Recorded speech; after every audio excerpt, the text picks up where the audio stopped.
Hey everyone, Tactics here, continuing my dungeon guide series for The War Within Season 1, where this time we're taking a look at ARA-KARA, City of Echoes. I'll be walking you through the trash and bosses inside this dungeon, discussing the most important abilities for you to be aware of, as well as how I recommend you actually handle them. Plus, I'll be putting out videos just like this one for every single dungeon in the season, so be sure to check those out over on my channel or linked in the description below.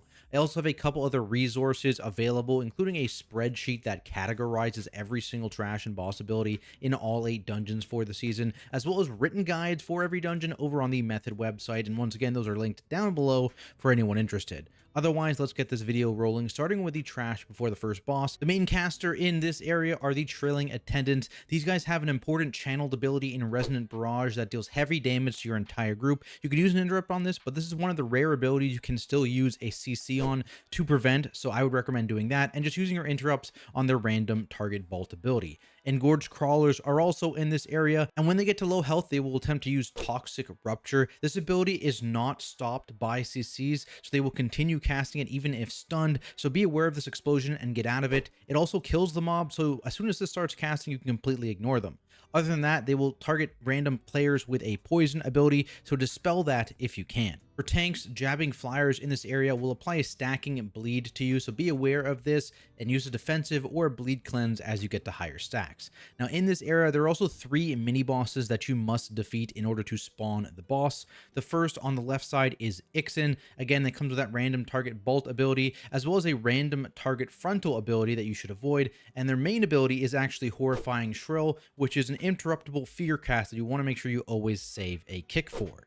Nacht is in the center platform, also with that same random target bolt and frontal ability, but his main ability is Call of the Brood. This deals exceptionally heavy damage over 1 second, so use defensives here if you have them, and tanks pick up the 2 Ravenous Crawler ads that spawn from this ability. The final mini boss on the right side is a Tick, who also has that random target frontal, but instead of a random target bolt, it's now a tank targeted bolt that stacks up a poison on them, so use a Dispel here if you have it. They also spawn a cloud underneath random players as area denials, just be aware of those. Now, also spread throughout the first area of the dungeon are bodies of discordant attendants, which can be interacted with by tailors who have at least 25 Kaz Algar skill to give them a one-time extra action button that lasts for 1 minute that will wrap your target in silk, stunning it for 12 seconds. The interesting thing about this is that it actually works on otherwise unCCable mobs, including the mini bosses in this area, so it can be extremely useful to help you take them down and remove the need to interrupt them, especially if you chain uses of this ability. Moving on though, we have the first boss in Avanoxx, who spawns where Nacht is hanging out in the center platform, and you'll also notice several eggs somewhere along the edge of this platform, which are important as they will spawn the starved crawler ads that your group needs to handle. When spawned, these ads will fixate a random player, and the key is for tanks to actually keep the boss away from them, as Avanoxx will jump on them and consume them if they get too close, gaining the Insatiable buff for 60 seconds, increasing your damage by 50%, which is likely a wipe. DPS, you want to make sure you use CCs and slows on these ads to keep them away from the boss while you cleave them down, and tanks, be ready to drag the boss away as well if needed. In terms of how these ads actually spawn, this happens when Alerting Shrill is cast, which deals heavy damage over 3 seconds, so use defensives and healing CDs here as needed. In addition to that group damage, there's a second source of fruit damage as well in Gossamer Onslaught. This deals its damage over 5 seconds, and it spawns a puddle underneath every single player, as well as some random puddles every second for the duration of that channel. So be aware when you drop these, you don't want to run out of space, you don't want to cut yourself off, and to actually maximize this, you can drop 2 puddles on one spot, assuming you move quickly enough to avoid their impact. For tanks, there's the dangerous trio of attacks in Voracious Bite, which also applies a 50% damage amp to you for 10 seconds on the final hit. So you need to be careful not only of the hits from this ability itself, but also any other potential group damage abilities that are cast while you still have that damage amp on you.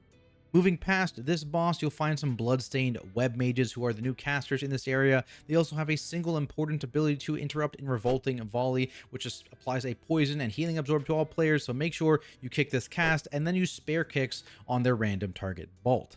Hulking Bloodguards are the lieutenant mob in this area, and they have an important passive in Bulwark of the Weak, which applies a DR to any mobs that you are also in combat with here that are nearby. So it's important when you pull one of these mobs that you prioritize damage into that mob so that you can actually deal damage to the rest of the pack. They also have a group damage hit as well to be aware of, especially with that random target web bolt going out at the same time. And they have a tank targeted frontal, so tanks, make sure you point this guy away from your group.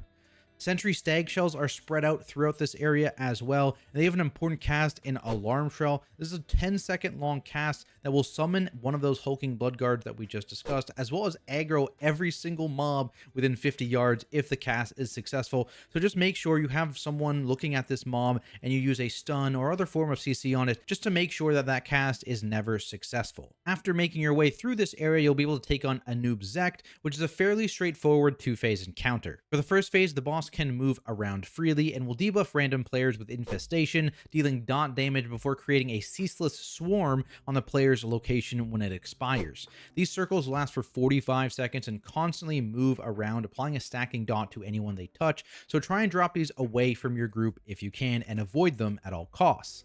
At the same time, the boss will shoot the impale frontal towards your tank, so make sure he's faced away from the group, and tanks also be sure to avoid the attack yourselves. Twice per phase, the boss will target a random player with Bro Charge, charging at them after a few seconds and doing an AoE around that impact location. This charge does lock into place once movement has begun, so if you save abilities like Blink or even just large move speed increases, you can actually avoid the AoE as the targeted player, just you need to be quick here. Other players should also steer clear from the targeted player to avoid that AoE damage as well. Plus, the boss will also hit anyone in the path of the charge, so make sure you are away from it. On top of all of these abilities, throughout this phase, the boss will spawn bloodstained web mages randomly throughout the room, and these guys just try and channel silken restraints into random players in order to root them. Tanks, make sure you pick up these ads, and everyone else just keep interrupts and use CCs on their casts, then cleave them down under the boss and make sure no one gets fully channeled on. When the boss reaches 100 energy, he'll run to the center of the arena, and phase 2 will start with the Eye of the Swarm cast. This fills the room with that ceaseless swarm that I mentioned before for 25 seconds, with the exception of a small safe circle directly in front of the boss.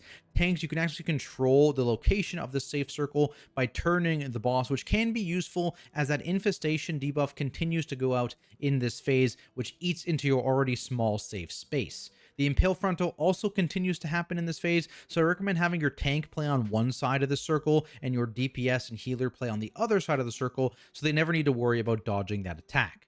After 25 seconds, the swarm cloud dissipates and the fight just repeats from there. Moving past towards the final boss, the big lieutenant mob in this area are the Blood Overseers. They have an important kick in Venom Volley, which is another AoE poison hit that you want to make sure you interrupt every cast of. They also just spawn swirlies underneath every player occasionally that you want to avoid, otherwise you are stunned for 6 seconds. The important ability on some of these smaller mobs in this area is actually Black Blood. This is on both reinforced drones and winged carriers, and basically the first hit against any of these mobs will drop a puddle underneath them. If any player ends up touching one of these puddles, it spawns a Black Blood mob that roots the player with a channel, so you can use a stun or any other CC to break that root, or just a regular kind of root freedom effect. Generally, I do recommend just staying away from these, as there are swirlies to be dodging, as I just mentioned, but if anyone does accidentally step on one of these, make sure you throw out a quick stun and tanks pick up that Black Blood mob. In the center of this area, just before the final boss, there is a Nerubian Hauler mini-boss. This guy has a single ability in Massive Slam, which is a large nature hit to your entire group. It also stuns all players for 1 second and grants the mob a stacking 10% damage increase for 30 seconds, and this is just going to continue to stack up the longer this mob is alive. So make sure you are aware, if you're pulling this mob, you need to start using defensives towards the later cast as this mob gets more and more stacks of that damage increase. That brings us to the final boss of the dungeon, Kikatal the Harvester. Hopefully I said that right, and remember, if you found this video useful, hit that subscribe button, as it's free to do and the best way to support me.